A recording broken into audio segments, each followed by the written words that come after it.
Marry me with my money. And we're back. Sunset Riders on the SNES, a game released originally on the arcades in 1991.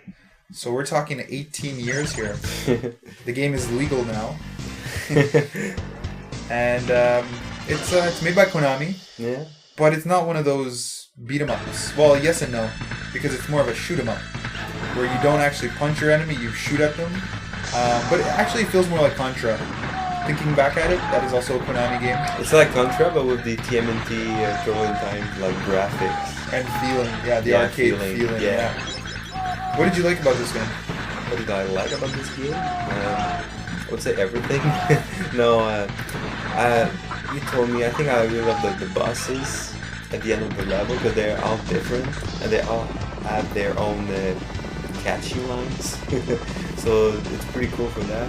And I just would love to see more, not more weapons, but more power-ups for your weapons. Because basically you have the weapon, you can have like double weapons and like a better range for your weapon. So that's about it. I would love to see a new gun, but it's really cool. I find it's unique because there's not a lot of like Western shooters.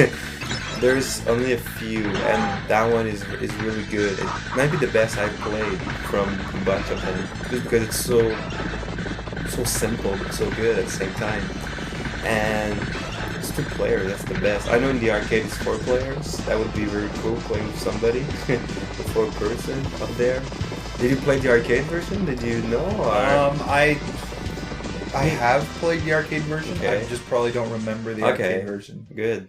But I think it was in the arcades where I first saw this game, and I really liked it. And then I probably went to a video store. I saw it, the cover. I turned it over, and I saw it was the same game, and I played it. But at the time, I didn't realize that it wasn't exactly the same game, because the arcade version does offer, because it's a bigger processor and it had more memory, it was able to put more enemies, put different types of enemies, different settings. There was even an elevator scene in the arcade that they didn't have at Super Nintendo. But the Super Nintendo does feel like it did. It's very similar. Yeah, that's it. It doesn't feel like you're missing that much, especially if you don't really remember the arcade game. Yeah. I think, especially the 4 characters. Yeah. We'd have to look it up when TMNT Turtles in Time came out, but I think this is pretty much what's one of the big ones that came out around that era, where it really changed the arcade beat 'em ups, and it really put Konami in the line in terms of quality beat 'em ups. Because I mean, they had Turtles in Time, which came out also in '91. They had the Simpsons game, which was also a beat 'em up. Yeah. They had there was what was the other one? The X-Men game, which was also beat 'em up by Konami, should be. So I mean, they were really into the arcade beat 'em up scene and using, I don't want to say always licensed things, but they used a lot of brand name things. It's true. Yeah, it came out at the same year. Oh, the Turtles in Time. Yeah, so probably like the same engine, and they're like just make good games with one button. Well, that's all it took. And 4-player arcade. I know that you love the soundtrack in this game.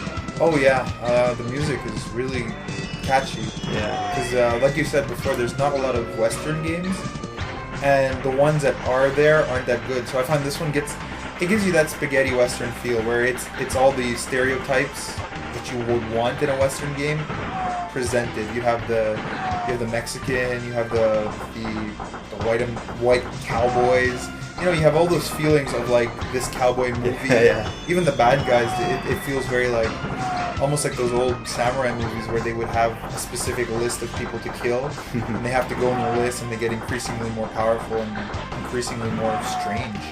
Yeah, it's true. So if you would say this would have come out on the Xbox Live Arcade, would you buy it? Well, there's TMNT coming out in 2 weeks. Okay, let's say this was coming out in 2 weeks also. Probably. Probably. If they had the option for 4-player online, yes, I would. Because we already played 2 players, I want 4 players. Because it looked like very more like unique experience. It looked so much fun, and just like in the arcade, everybody had their all their weapons have the bullets were their own colors. That was cool. And I would say yes, but some maybe with like 1 or 2 new levels, maybe. Just Yeah, that's what I was gonna say. I was gonna say like I could use a sequel to this, just because it's probably easy to come up with more enemies in different settings. just like they did with Mega Man, basically. Yeah, but do it on the arcade. Yeah, where yeah, they could, but Arcade type, yeah. maybe Konami has given up on beat 'em ups altogether, and they've gone more Metal Gear and Castlevania now. But I think there's still a market that exists that knows these type of games. Yeah, but especially for the Xbox Live and PSN. Yeah, it's a very easy outlet for them to put their games out there and sell without actually having to produce physical copies. Yeah, because we have a lot of like Namco, Atari collection, Sega collection, but we need a Konami collection now. All those beat 'em up that never was released outside of the arcade. I think they could put like a $40 price tag in. A lot of people are going to buy it just because they're just great games. And they're hard to find too. A lot of them have never been remade. Yeah, it's true. So does that bring it to an end? Yeah. Well, I mean, Little conclusion. we only said good things about it, so. Well, I have nothing bad to say. No, I think the only bad thing was it might be too short. Yeah, I well, could it's do with about more. maybe like 6, 7 levels. Yeah. Mm-hmm. I could do with more enemies, more settings. Sleep well.